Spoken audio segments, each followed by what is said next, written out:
Chapter 21 Tales of Panchatantra. In this chapter we will discuss about few tales of Panchatantra. मतलब Panchatantra stories जो हमारे ancient time की stories है जो संस्कृत में पहले लिखी गई थी और उनको बाद में ट्रांसलेट किया गया है. Look at the pictures given below and recognize the stories by their morals. Write their names in the given blanks using the help box. Discuss the stories in the class. देखो यहाँ पर हमें कुछ pictures दिए हुए हैं और उनका मॉरल लिखा हुआ है और हमें पिक्चर देखकर आइडेंटिफाई करना है ये कौन सी स्टोरी है. And help box is also given, but before that we will discuss the story in our class कि ये स्टोरी क्या है. Look at the first one की मॉरल क्या है. Always listen to good advice. मतलब अगर हमें कोई सही सलाह देता है तो हमें उनकी एडवाइस माननी चाहिए. तो ये कौन सी स्टोरी है. ये स्टोरी का नेम है option B the geese and the tortoise. कौन सी स्टोरी है ये. Option B the geese and the tortoise. Okay, वो स्टोरी क्या है. एक पॉन्ड के पास गीज रहते थे बहुत सारे और एक टोटोइज रहता था. तो टोटोइज की क्या हैबिट थी. उसकी हैबिट थी बहुत ज़्यादा बोलने की. टोटोइज बहुत ज़्यादा बोलता था, बिना मतलब बोलता था और गीज़ जो थे वो उसके फ्रेंड्स भी बन गए थे. तो एक बार टोटोइज ने क्या देखा कि सब गीज़ है वो आसमान में उड़ते हैं तो कितना अच्छा लगता है. तो टोटोइज ने गीज़ से कहा कि आप लोग इतना ऊपर उड़ते हो, मुझे भी एक बार आपके साथ ऊपर उड़ना है. तो गीज़ ने कहा ठीक है, हाँ हम तुम्हें ऊपर ले चलेंगे, बट उसके लिए हमारी एक कंडीशन है, हमारी एक शर्त है कि एक स्टिक लेंगे और हम दोनों एक एक साइड से स्टिक को पकड़ेंगे. और टोटोइज को बोला कि तुम स्टिक को बीच में से पकड़ना और हम तुझे ऊपर उड़ा ले जाएंगे, बट कंडीशन ये है कि तू बोलने के लिए अपना मुंह नहीं खोलेगा, बीच में कुछ भी नहीं बोलेगा. ठीक है, टोटोइज ने उसकी बात मान ली. जैसे ही गीज़ ने स्टिक पकड़ी और टोटोइज को वो लोग लेकर ऊपर उड़ गए. तो ऊपर उड़ गए तो नीचे का व्यू था इतना सुंदर लग रहा था. तो टोटोइज से बोले बिना नहीं रहा गया. उसने कहा अरे वाह, नीचे से कितना ब्यूटीफुल लग रहा है. जैसे ही उसने बोलने के लिए अपना मुंह खोला, उसका मुंह स्टिक में से निकल गया और टोटोइज ऊपर से नीचे गिर गया और उसकी डेथ हो गई. तो देखो स्टोरी का मोरल क्या है. अगर कोई हमें अच्छी एडवाइस दे रहा है तो हमें हमेशा उनकी एडवाइस माननी चाहिए. Now look at the second one story का मोरल क्या है. Unity is strength. मतलब एकता में ताकत है. हमें हमेशा मिलकर काम करना चाहिए तो हम उस काम को इजीली कर सकते हैं. ये स्टोरी में अभी हम डिस्कस करेंगे. स्टोरी का नेम है option see the Hunter and the doves. क्या नेम है. Option see the Hunter and the doves. देखो ये स्टोरी ऐसी है कि एक बार बहुत कबूतर का ग्रुप जो है वो उड़ रहा था, झुंड आकाश में उड़ रहा था. फिर अचानक से उनकी नज़र जाती है कि एक ट्री के नीचे बहुत सारे दाने रखे हुए होते हैं. तो वो सब आपस में डिस्कस करते हैं कि चलो हम जाकर दाना खाते हैं. बट उनमें जो सबसे बूढ़ा, सबसे जो ओल्ड कबूतर था, उसने कहा कि हम यहाँ पर दाना खाने नहीं जाते हैं, मुझे लग रहा है यहाँ पर जाल बिछाया गया है, कुछ गलत है यहाँ पे. बट सबने उसकी बात नहीं सुनी और सब लोग नीचे आ गए दाना खाने के लिए. जैसे ही सब लोग नीचे आए, शिकारी ने जाल बिछाया था और वो सब जाल में कैद हो गए. तो अब सुबह से शाम हो गई, वो लोग कब से ट्राई कर रहे हैं बट वो लोग जाल में से बाहर नहीं निकल पा रहे हैं. तो सारे कबूतर फिर उस बूढ़े कबूतर के पास जाते हैं और उनको बोलते हैं कि आप हम सबसे बड़े हो, आपको लाइफ का एक्सपीरियंस है, अब आप ही बताओ कि हमें क्या करना चाहिए. तो बूढ़े कबूतर ने कहा हम सब अकेले सुबह से ट्राई कर रहे हैं निकलने की, बट हम इस जाल में से नहीं निकल पा रहे हैं. तो हमें क्या करना होगा, अब सबको मिलकर एक साथ हमें ताकत लगानी होगी. सब लोग जाल को अपनी चोंच में पकड़ लो और हम सब मिलकर एक साथ उड़ेंगे तो हम जाल को साथ में लेकर उड़ जाएंगे. सब लोगों ने उसकी बात मानी और सब लोग जाल के सहित अपना एक साथ उन्होंने ताकत लगाई और सब लोग एक साथ उड़ गए. तो कहानी का मोरल क्या है. Unity is strength. अगर हम एकता में शक्ति है, अगर हम मिलकर काम करें तो हम कोई भी काम इजीली कर सकते हैं. Now look at the third one की स्टोरी का मोरल क्या है. Intelligence wins over might. और ये स्टोरी का नेम क्या है. The monkey and the crocodile. Okay, ये स्टोरी क्या है. ये स्टोरी एक ऐसी है कि एक पॉन्ड था, उसके बीच में मैंगो का ट्री था. तो मैंगो के ट्री पे एक मंकी रहता था और उस पॉन्ड में एक क्रोकोडाइल भी रहता था. तो मंकी और क्रोकोडाइल की फ्रेंडशिप हो गई. तो मंकी रोज़ उस ट्री से क्रोकोडाइल को मैंगोज़ तोड़ के देता और क्रोकोडाइल खाता था. फिर एक दिन क्रोकोडाइल वो मैंगोज़ अपनी घर पे अपनी वाइफ के लिए लेके गया. तो उसकी वाइफ बोली ये मैंगोज़ इतने टेस्टी है, इतने मीठे हैं, हम तो अभी खाते हैं, पर जो मंकी है वो रोज़ ये मैंगोज़ खाता है, तो उसका हार्ट, उसका कलेजा कितना मीठा होगा, अब मुझे वही खाना है। तो क्रोकोडाइल तो उसका फ्रेंड था मंकी, तो अब वो अपने फ्रेंड्स के साथ चीट कैसे करेगा, बट उसकी वाइफ ने बोला था तो उसको करना पड़ेगा।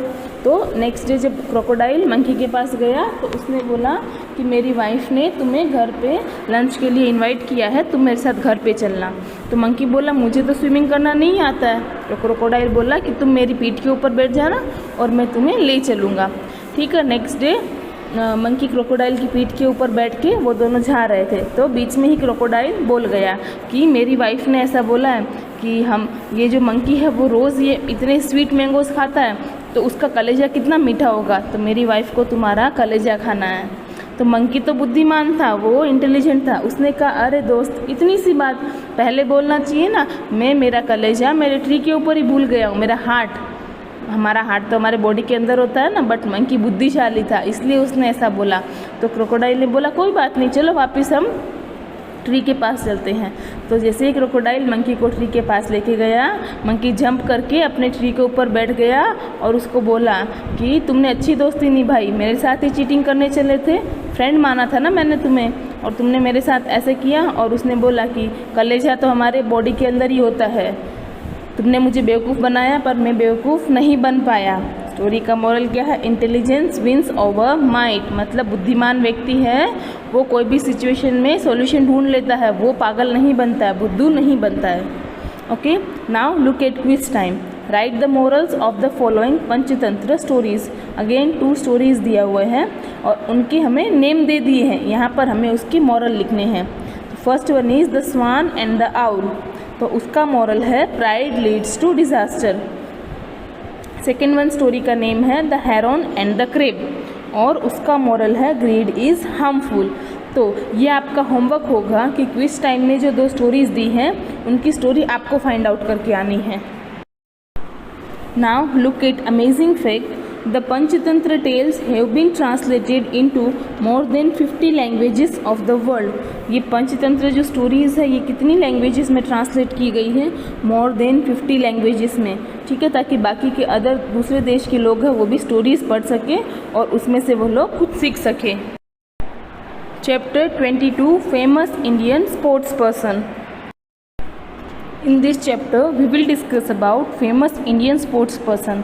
स्पोर्ट्स में तो आप सबको इंटरेस्ट होगा ना, क्रिकेट, हॉकी, फुटबॉल, वॉलीबॉल, ये सब तो आप लोग टीवी पे देखते भी होंगे, इनके प्लेयर्स के नेम्स भी आपको पता होंगे। ठीक है ना, तो इस चैप्टर में कुछ हमारे फेमस पर्सनालिटीज़ दिए हुए हैं स्पोर्ट्स के, उनके बारे में हम डिस्कस करेंगे। उनके पिक्चर्स दिए हुए हैं और उनके नेम्स हमें आइडेंटिफाई करने हैं। Look at the given pictures of some famous sports person who motivate us to play games and imbibe true sporting spirit. Use the help box. यहाँ पर कुछ पिक्चर्स दिए हुए हैं और वो कौन सा गेम खेलते हैं वो दिया हुआ है, हमें उनका नेम आइडेंटिफाई करना है with the help of help box given on page. Look at the first one जो लेडी है, शी इज़ जिम्नास्टिक प्लेयर। वो क्या करती है, जिम्नास्टिक करती है।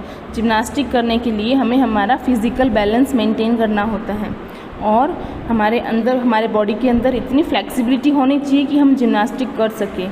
ओके, उन्होंने 2014 में ब्रॉन्ज मेडल भी जीता है एंड हर name is Dipa Karmakar. Now second one again she is a girl, और वो कौन सी प्लेयर है, she is wrestling player. Wrestling मतलब कुश्ती, वो कुश्ती करती है। Again she won bronze medal in 2016, उन्होंने भी ब्रॉन्ज मेडल जीता है 2016 में और उनका नेम है Sakshi Malik. Her name is Sakshi Malik. Now look at the third one is a male player and he is associated with golf. वो कौन से गेम के प्लेयर है, गोल्फ प्लेयर है and his name is Anirban Lahiri. Fourth one को आप सब ऑलरेडी पहचानते हैं, she is tennis player. Yes, obviously we know her, she is Sania Mirza.